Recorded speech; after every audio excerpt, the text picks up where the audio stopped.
Hello guys, welcome to stitch movie. எனக்கு வீடியோவில் வந்து ஒரு டாப் 5 கிரைம் த்ரில்லர்ஸ் மூவி தான் எடுத்துகிட்டு வந்திருக்கேன். அது வந்து ஒரு அன்ரேட்டட் மூவிஸ் தான் எடுத்துகிட்டு வந்திருக்கேன். இந்த அன்ரேட்டட் மூவிஸ் என்னன்னு பார்த்தீங்கன்னா, நம்மளுக்கே தெரியாத ரிலீஸ் ஆன மூவிஸ் வந்து நம்மளுக்கே தெரியாத இருக்கும். அந்த மூவிஸில் வந்து ஒரு பெஸ்ட்டாக ஒரு டாப் 5 கிரைம் த்ரில்லர் படம் தான் எடுத்துகிட்டு வந்திருக்கேன். எந்த மூவிஸ் பிடிச்சிருந்தா கமெண்ட் பண்ணுங்கள். ஸோ கைஸ், ஃபஸ்ட்டாக என்ன மூவி பார்க்க போகிறோம்னா ஃபைண்டர் ப்ராஜெக்ட் 1. இது 2024 தான் ரிலீஸ் ஆச்சு. அதாவது ஒரு சஸ்பென்ஸ் கிரைம் த்ரில்லர் மூவி. படத்தோட கதை என்னன்னு கேட்டிங்கன்னா, ஹீரோ வந்து ஒரு மீன் பிடிக்கிற தொழிலை வந்து பண்ணிட்டு இருக்காரு. பண்ணிட்டு இருக்கும்போது ஊரில் இருக்கிறவங்கிட்ட எல்லாருக்கிட்டுமே காசு வாங்கி ஒரு சீட்டு ஒன்று கட்டுறாரு. சீட்டு கட்டுறவங்க பார்த்தீங்கன்னா திடீர்னு வந்து ஊரை விட்டு ஓடி போயிட்டான். அதாவது ஊரில் இருக்கிறவங்க கிட்ட காசு வாங்கணுங்க எல்லாருமே அவர்கிட்ட வந்து காசு கேட்குறாங்க. அன்னைக்குன்னு பார்த்து ஃப்ரெண்டு வந்து ஒரு யோசனை சொல்றாரு. என்ன யோசனைனா, நம்ம வந்து ஒரு கொலை ஒன்று பண்ணலாம். கொலை பண்ணிட்டு நம்ம வந்து கோர்ட்டில் ஆஜரானா அவங்களே வந்து காசு கொடுப்பாங்க. 6 மாசத்துல நம்ம வந்து வந்துடலாம் அப்படின்ட்டு வந்து ஃப்ரெண்டு வந்து யோசனை சொல்றாரு.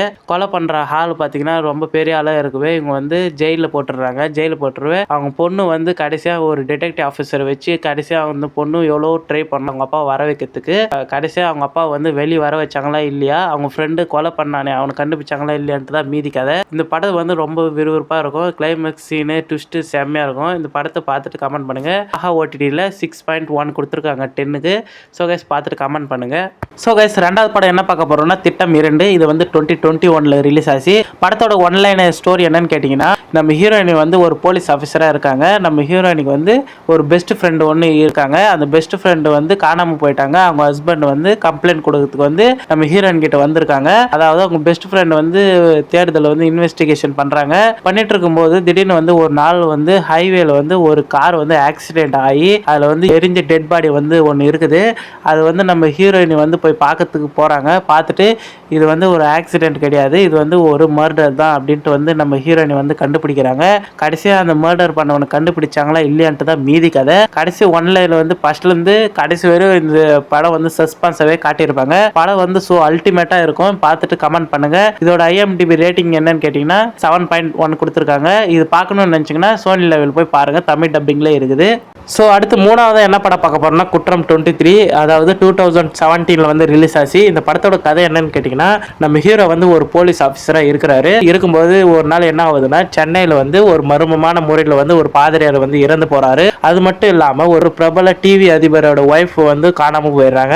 இது 2 கேஸ் வந்து நம்ம ஹீரோ வந்து ஹேண்டில் பண்ணிட்டு இருக்கும்போது திடீர்னு வந்து நிறைய பேர் வந்து சூசைட் பண்ணி இறந்து போயிடுறாங்க. இந்த கேஸ்லாம் வந்து நம்ம ஹீரோ வந்து சால்வ் பண்ணாரா இல்லையான்ட்டு தான் மீதி கதை. இந்த படம் வந்து ரொம்ப சூப்பராக வந்து எடுத்துட்டு போயிருந்தாங்க.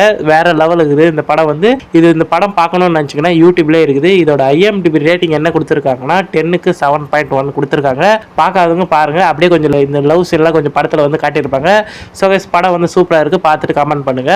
ஸோ கைஸ், நாலாவதாக என்ன படம் பார்க்க போகிறோம்னா ரணம் அறம் தவறல். இது வந்து ஒரு பெஸ்ட் மூவின்னு நான் சொல்கிறேன். இந்த மூவி வந்து எனக்கு ரொம்ப பிடிச்சிருந்துச்சி. ஸோ கைஸ், இந்த படத்தோட கதை என்னன்னு பார்த்தீங்கன்னா, நம்ம ஹீரோ வந்து போலீஸ் ஸ்டேஷனுக்கு வந்து ஒரு வேலை செஞ்சுட்டு இருக்கிறாரு. அதுவும் என்ன மாதிரி வேலைனா ஒரு கிரைம் ஸ்டோரி எழுதி கொடுக்குறது. அது மட்டும் இல்லாமல் உடல் பாகங்கள்லாம் செதஞ்ச உடல்லாம் ஃபேஸ்லாம் வரைஞ்சி கொடுக்குறாரு நம்ம ஹீரோ. அந்த வேலை பார்த்துட்டு இருக்கிறாரு. பார்த்துட்டு இருக்கும்போது திடீர்னு வந்து ஒரு நாள் வந்து சென்னையில் வந்து எரிக்கப்பட்ட உடல் வந்து 3 பெட்டியில் வந்து தனித்தனியாக பிரித்து வச்சிடறானுங்க. இந்த உடல் வந்து யாரது கண்டுபிடிச்சாங்களா இல்லையான்ட்டு தான் இந்த படமே. கடைசி வரையும் அந்த கில்லர் வந்து கண்டுபிடிச்சானா இல்லையான்ட்டு தான் நம்ம ஹீரோ வந்து காட்டியிருப்பாங்க இந்த படத்தில். இது வந்து கிளைமேக்ஸ் ஸ்டோரியில் வேற லெவல் இருக்கும். ட்விஸ்ட் மேல் ட்விஸ்ட் வந்து பயங்கரமாக காட்டியிருப்பாங்க. இந்த படத்தை பார்க்காதவங்க பார்த்துருங்க. இதோட IMDb ரேட்டிங் என்னன்னு பார்த்தீங்கன்னா 5.9 கொடுத்துருக்காங்க. ஆஹா OTTல இருக்குது, பாருங்க. ஸோ கைஸ், அஞ்சாவது என்ன படம் பார்க்க போகிறோம்னா அஸ்திரம். இது வந்து ஒரு கிரைம் த்ரில்லர் படம் தான். இந்த படத்தோட கதை என்னன்னு கேட்டிங்கன்னா, நம்ம ஹீரோ வந்து ஒரு போலீஸ் ஆஃபீஸராக இருக்கிறாரு. இருக்கும்போது என்ன ஆகுதுன்னா, ஒரு பார்க்கில் வந்து ஒரு சூசைட் அட்டம்ப்டில் வந்து ஒரு பொண்ணு வந்து இறந்து போயிருக்குது. அந்த கேஸ் வந்து நம்ம ஹீரோ வந்து ஹேண்டில் பண்ணிட்டு இருக்கிறாரு. ஹேண்டில் பண்ணிட்டு இருக்கும்போது தான் தெரியுது இதேமாரி ஏற்கனவே ஒரு 2 கொலை வந்து நடந்திருக்குது. அதுவும் எந்த மாரி கொலைனா 3 பேருமே ஒரே ஏஜில் தான் இறந்துருக்காங்க. இந்த கொலைக்கு பின்னாடி என்னதான் காரணம்ட்டு நம்ம ஹீரோ வந்து கண்டுபிடிச்சாரா இல்லையான்ட்டு தான் இந்த படமே. கிளைமேக்ஸில் ஒரு டிஃப்ரெண்ட்டாக தான் காட்டியிருப்பாங்க. வேறு லெவலில் இருக்கும். ஆனால் இந்த மூவி இது வந்து பார்க்காதவங்க பார்த்துருங்க, செம்மையாக இருக்கும். தமிழ் டப்பிங்கில் 2025 தான் ரிலீஸ் ஆச்சு. ஸோ கைஸ், இந்த படத்தை பார்த்துட்டு எங்கிட்ட கமெண்ட் பண்ணுங்கள்.